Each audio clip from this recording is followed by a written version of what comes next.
Bom dia, moçada! Tudo bem com vocês? Aqui quem vos fala é o professor Eugênio Bastos, canal Geogênio, a serviço dos alunos que gostam de estudar e passar em concursos. Moçada, vamos fortalecer o canal. Se inscrevam no canal, dê aquele like, compartilhe o vídeo e ajude o professor Eugênio Bastos a democratizar o ensino da geografia. Moçada, no nosso encontro de hoje, iremos falar sobre a luta do povo curdo. Então, é um tema que já caiu algumas vezes em concursos de vestibulares e também na prova da SpaceX. Espero que vocês gostem da aula e fortaleçam o meu trabalho divulgando esse vídeo nas redes sociais. Valeu, moçada! De antemão, obrigado pelo carinho e consideração. Então, vamos falar um pouquinho da luta do povo curdo. E, logicamente, antes de falarmos especificamente sobre a luta do povo curdo, é necessário que nós possamos conhecer um pouquinho da área ocupada pelo povo curdo.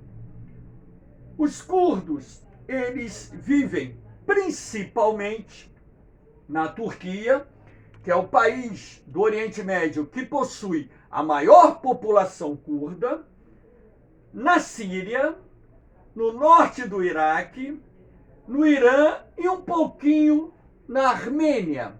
Então, essa área aqui do Oriente Médio corresponde à região do nosso planeta de maior concentração de curdos e onde, logicamente, o povo curdo luta pela criação do Kurdistão. Logicamente que os curdos se encontram espalhados em outros países. De acordo com as estimativas feitas, na verdade, não se sabe ao certo qual é o número da população curda, mas estima-se em algo em torno de 30 milhões, 26 a 30 milhões. Já li também matérias dizendo que essa população curda possa chegar a algo em torno de 38 milhões de habitantes. Então, além dos países aqui mencionados, os curdos estão espalhados em várias partes do mundo. Por exemplo, na Alemanha, a comunidade curda de origem turca soma 1 milhão de indivíduos. Então, vamos falar sobre a luta do povo curdo pela criação de um Estado soberano, o chamado Kurdistão. Então, vamos ver aqui no segundo slide a origem dos curdos. De acordo com os historiadores, os curdos teriam surgido na planície da Mesopotâmia, área ocupada hoje principalmente pelo Iraque, e também nas montanhas localizadas no no sudeste da Turquia. Ali seria a origem do povo curdo. E esse povo, logicamente, professa inúmeras religiões, sendo que a religião principal é a muçulmana. E a religião muçulmana, ela está subdividida, assim como a religião, por exemplo, cristã está subdividida, a religião muçulmana ou islâmica também se encontra subdividida. Só que os curdos, em sua maioria, professam a religião sunita, ou seja, a divisão da religião islâmica sunita. Os curdos também, eles falam, uma língua de origem iraniana, é uma língua predominantemente de origem persa, sendo, portanto, um povo que vive naquela região há muitos e muitos anos. Então, não se sabe ao certo qual é o tempo da população curda, ou seja, dos primeiros estudos que identificaram esse grupo que é chamado de curdos, tá bom?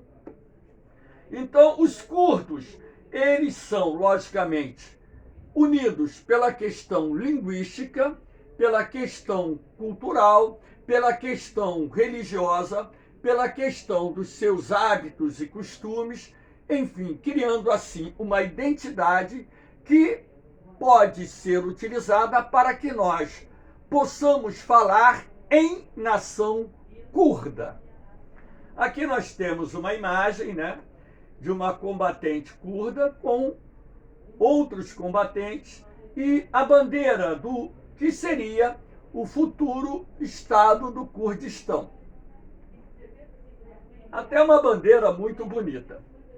Então, a história de luta dos curdos para criar o seu estado, o Kurdistão, na verdade, vai ter o seu início lá no começo do século XX.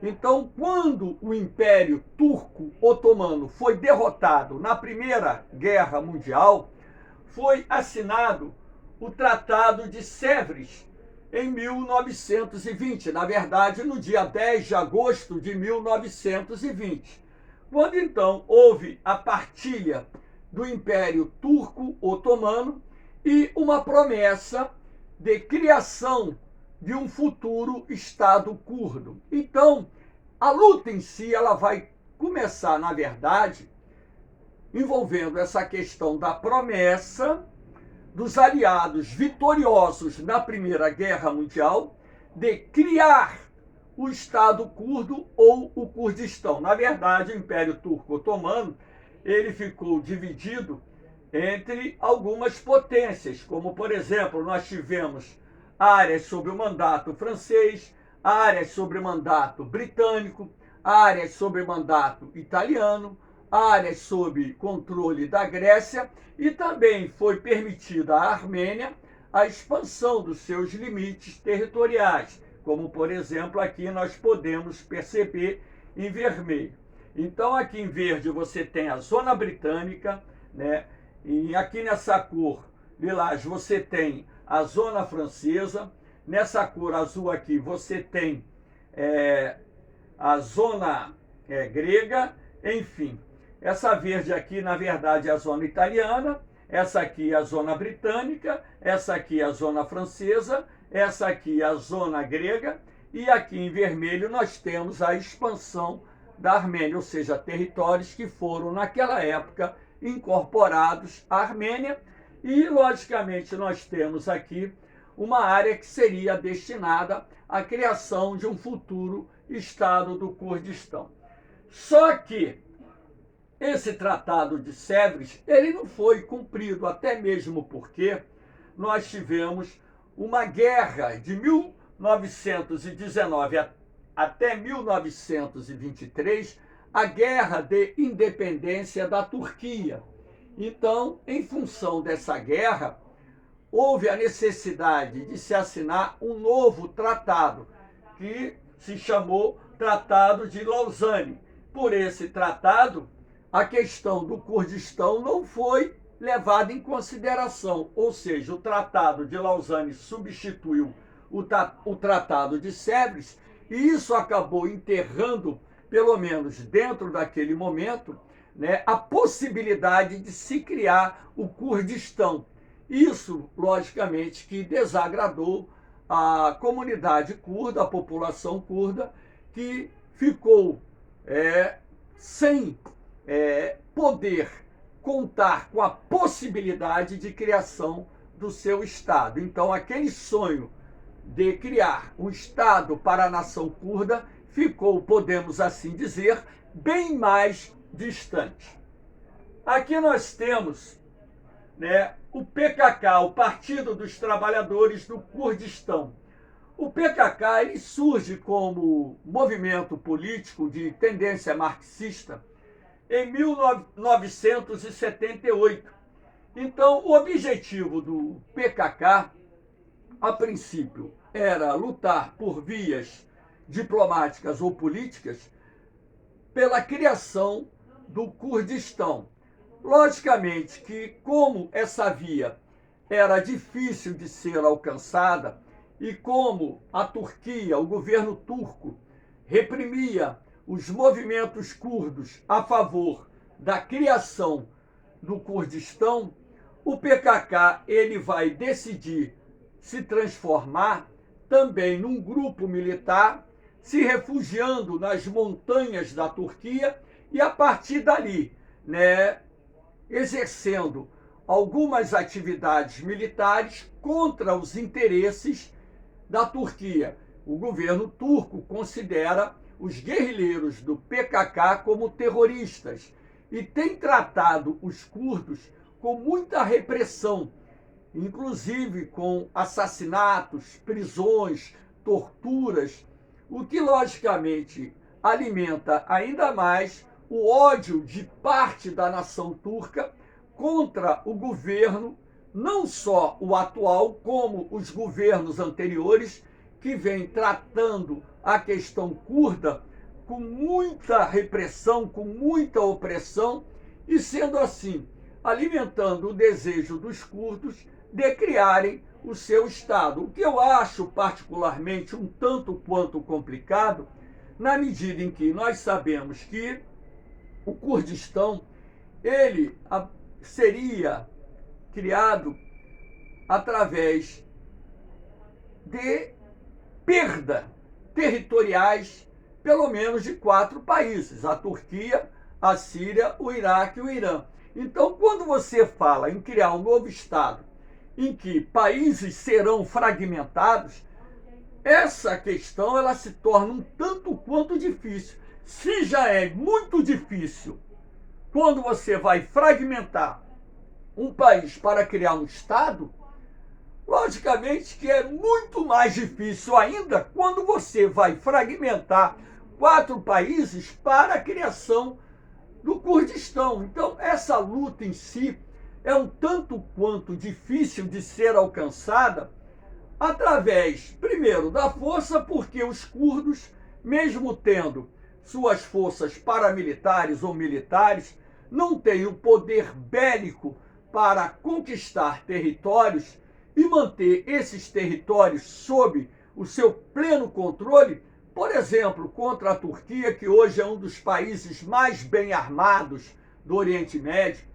contra o Irã, que também se tornou uma potência militar regional, onde os curdos têm, por exemplo, maior controle do território, é lá no norte do Iraque, onde nós temos uma área autônoma que é comandada pelos turcos. Na verdade, é nesse ponto do norte do Iraque que os curdos, no momento atual, eles possuem maior autonomia, possuem um governo, claro que está subordinado a Bagdá, mas com uma relativa autonomia de ação.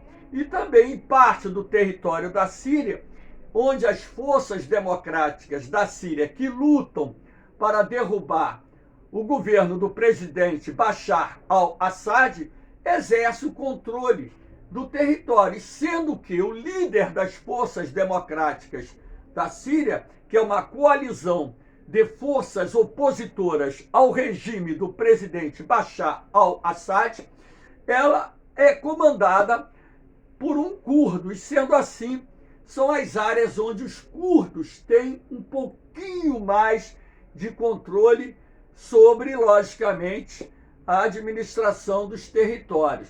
Todavia, esse controle é um controle não consolidado, que pode sofrer um revés no futuro, até mesmo porque, na medida em que o Iraque, depois da derrubada do ditador Saddam Hussein e depois da guerra travada contra membros do Estado Islâmico, se reorganizar como Estado e se fortalecer novamente militarmente, é possível que o governo de Bagdá venha impor restrições às áreas de controle hoje dos curdos no norte do país.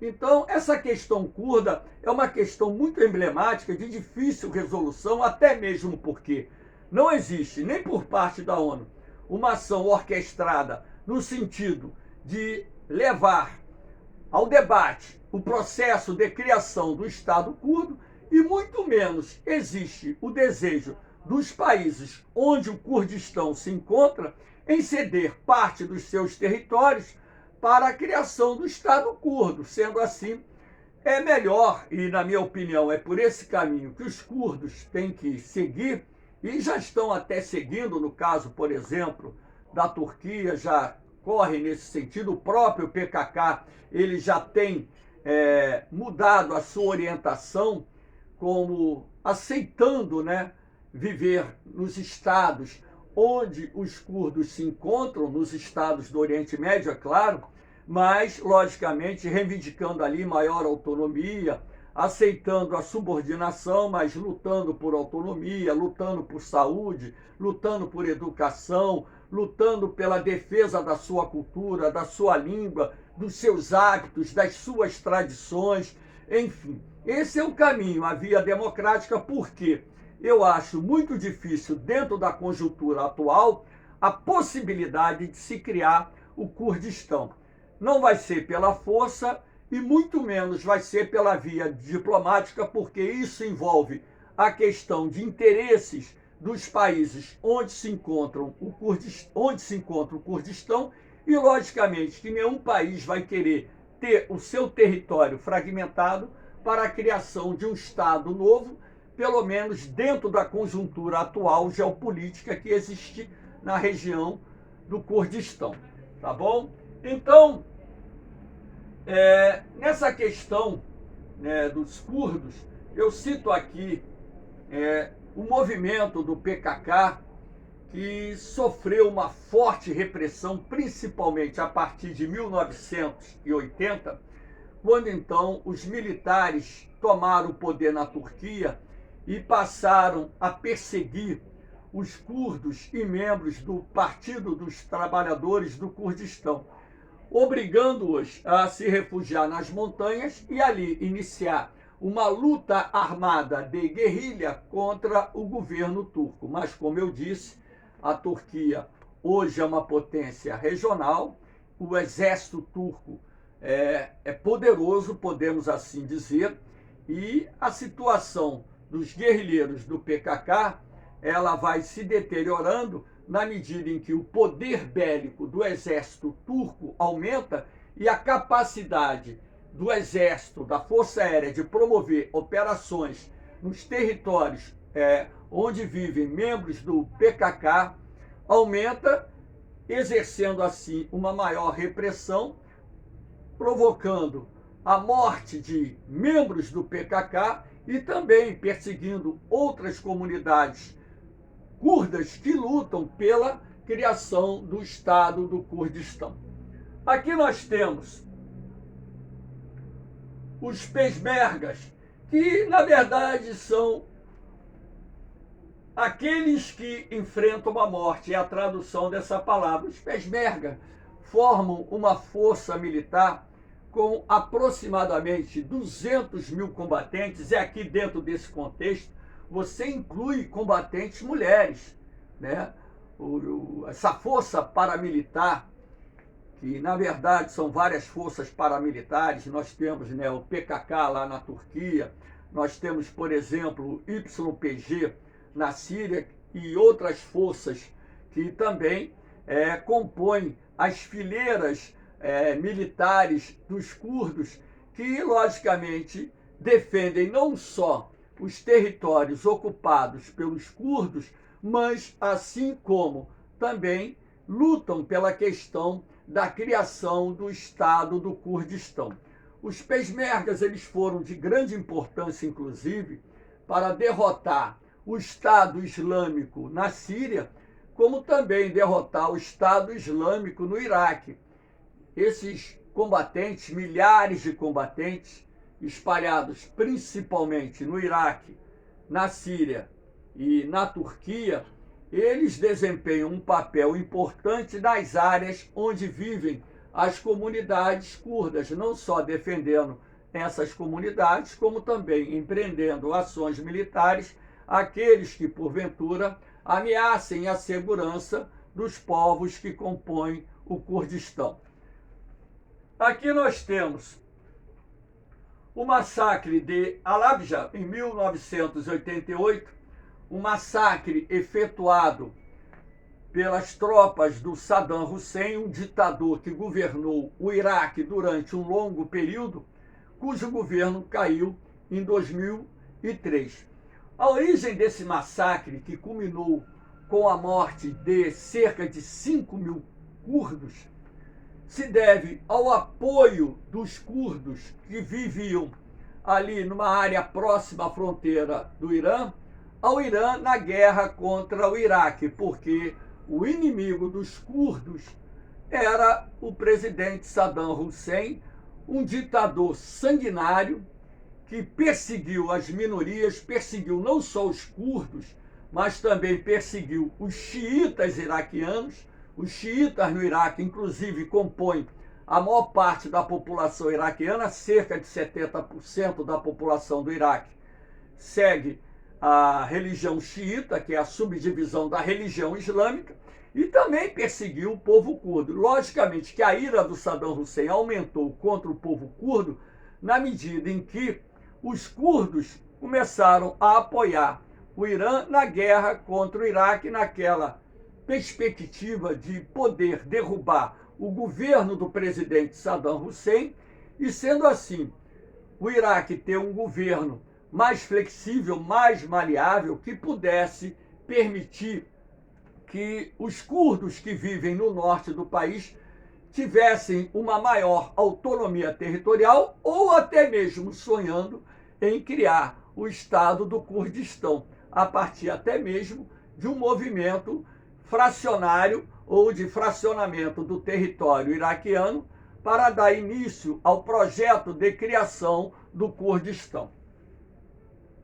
Esse ataque químico, de armas químicas, ele foi, logicamente, autorizado pelo ministro da Defesa do Iraque, Ali Hassan al-Majid, conhecido como o Alquímico, que, aliás, foi uma pessoa também perseguida pelo Estado norte-americano, pelo exército norte-americano, quando o Iraque foi invadido em 2003. A tentativa de capturar, prender e, logicamente, matar essa pessoa responsável por tanta repressão, por tantas mortes no Iraque. O governo iraquiano foi um governo que combateu duramente a oposição, e todos aqueles que se opunham ao regime do presidente Saddam Hussein eram covardemente presos, torturados e executados sem piedade. Aqui essa imagem muito triste da mãe abraçada com a criança morta depois do ataque de armas químicas proferida pelo exército iraquiano. Aqui nós temos o IPG, Unidade de Proteção Popular. O IPG é uma força militar que, segundo as estimativas, conta com cerca de 20 a 30 mil combatentes e tem como principal área de atuação a Síria. Aqui nós temos esse mapinha aqui, que mostra a parte do território sírio controlado pelas forças curdas do IPG.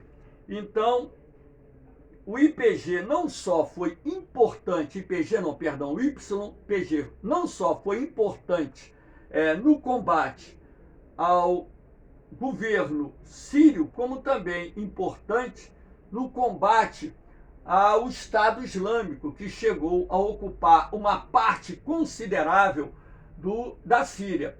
Aqui nós temos esse mapa que mostra, que essa área tracejada em preta é a zona de segurança proposta pela Turquia.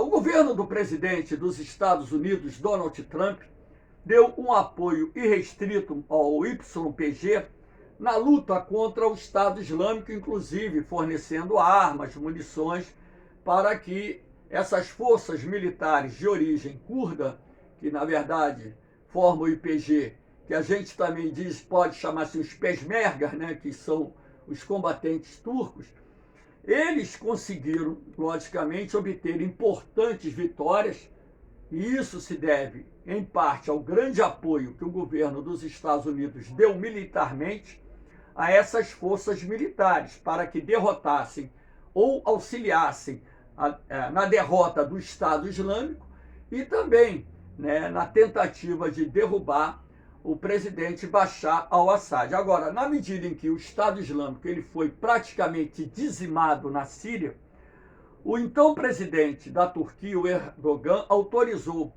operações militares para expulsar os curdos da fronteira da Síria com a Turquia. Então, quando ele vai propor essa zona de segurança para a Turquia, ele vai alegar que a presença desses guerrilheiros do YPG na fronteira da Turquia constituía uma ameaça à segurança do país. Então, os curdos acusam o presidente Donald Trump de ter traído a causa curda na medida em que deu sinal verde para que as forças militares da Turquia invadissem a Síria e atacassem as posições curdas localizadas próximas à fronteira da Turquia.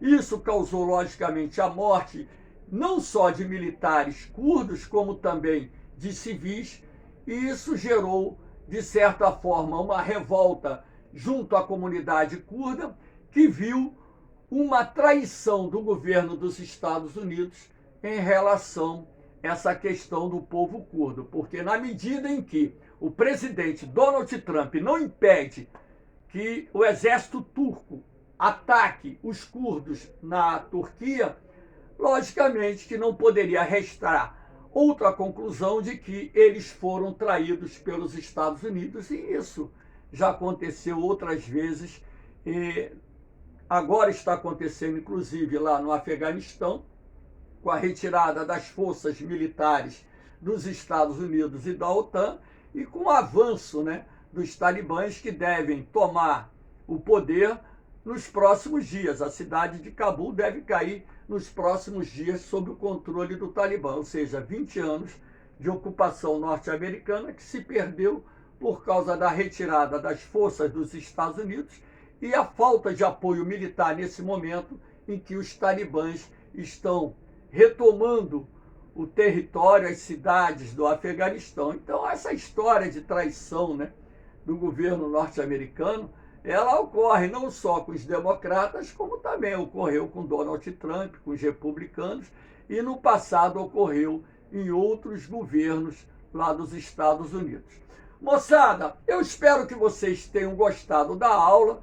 Dê aquele like, compartilhe o vídeo, fortaleça o canal e ajudem o professor Eugênio Bastos a democratizar o ensino da geografia. Moçada, um forte abraço, um beijão no coração de vocês. Fiquem com Deus. Eu vou, mas eu volto, hein? Fui!